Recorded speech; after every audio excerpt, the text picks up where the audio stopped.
Hi everybody. I'm going to read you the pages for night if you want to do that with me. I can't walk.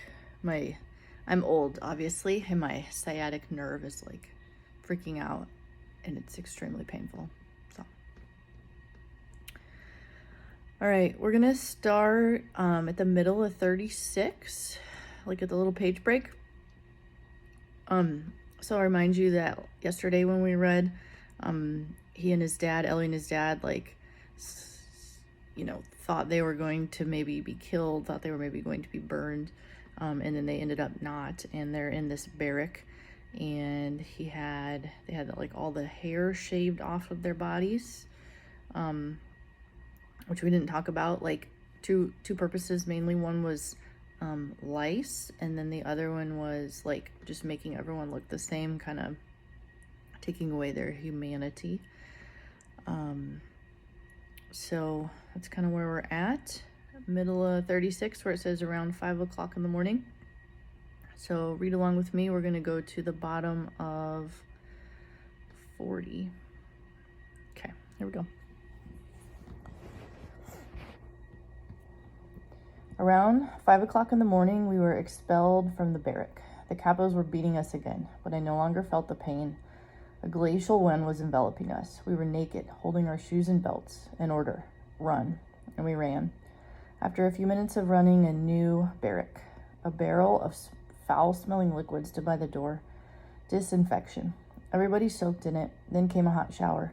All very fast. As we left the showers, we were chased outside in order to run some more. Another barrack, the storeroom, very long tables, mountains of prison garb. As we ran, they threw the clothes at us, pants, jackets, shirts. In a few seconds, we had ceased to be men. Had the situation not been so tragic, we might have laughed. We looked pretty strange. Mere cats. A colossus wore a child's pants, and Stern, a skinny little fellow, was floundering in a huge jacket. We immediately started to switch.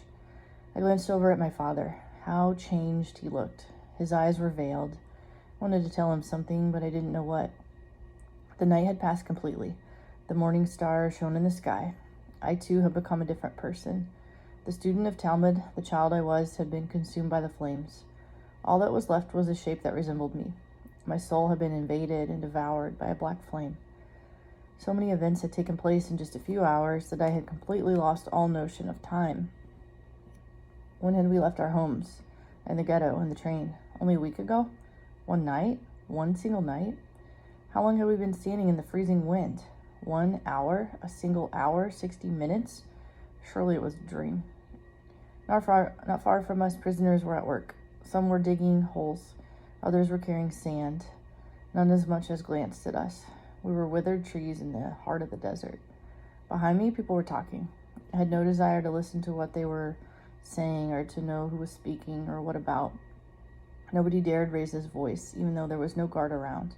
We whispered, perhaps because of the thick smoke that poisoned the air and stung the throat. We were herded into yet another barrack, inside the gypsy camp. We fell into ranks of 5. And now, stop moving. There was no floor, a roof and 4 walls. Our feet sank into the mud. Again the waiting. I fell asleep standing up. I dreamed of a bed, of my mother's hand on my face. I woke. I was standing, my feet in the mud. Some people collapsed, sliding into the mud. Others shouted, "Are you crazy? We were told to stand. Do you want to get us all in trouble?" As if all the troubles in the world were not already upon us. Little by little, we all sat down in the mud, but we had to get up whenever a capo came in to check if, by chance, somebody had a new pair of shoes. If so, we had to hand them over. No use protesting. The blows multiplied, and in the end, one still had to hand them over. I had new shoes myself, but as they were covered with a thick coat of mud, they had not been noticed. I thanked God, in an improvised prayer, for having created mud in his infinite and wondrous universe. Suddenly, the silence became more oppressive. An SS officer had come in, and with him, the smell of the angel of death. We stared at his fleshy lips. He harangued us from the center of the barrack. "You are in a concentration camp in Auschwitz." A pause. He was observing the effect his words had produced. His face remains in my memory to this day. A tall man in his 30s, crime written all over his forehead and his gaze. He looked at us as one would a pack of leprous dogs clinging to life. "Remember," he went on, Remember it always. Let it be graven in your memories. You are in Auschwitz. And Auschwitz is not a convalescent home. It is a concentration camp. Here you must work. If you don't, you will go straight to the chimney, to the crematorium. Work or crematorium, the choice is yours. We'd already lived through a lot that night. We thought that nothing could frighten us anymore. But his harsh words sent shivers through us. The word chimney here was not an abstraction. It floated in the air, mingled with the smoke. It was perhaps the only word that had a real meaning in this place. He left the barrack. The capos arrived, shouting. All specialists, locksmiths, carpenters, electricians, watchmakers, one step forward.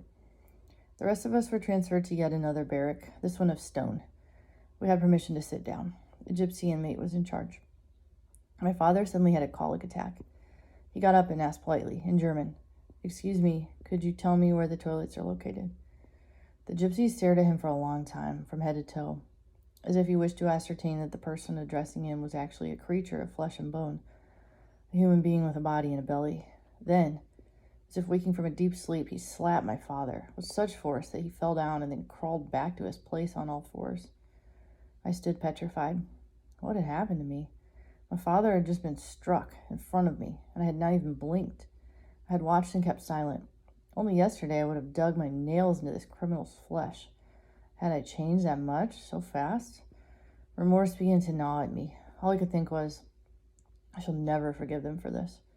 My father must have guessed my thoughts, because he whispered in my ear, "It doesn't hurt." His cheeks still bore the red mark of a hand. Everybody outside. A dozen or so gypsies had come to join our guard.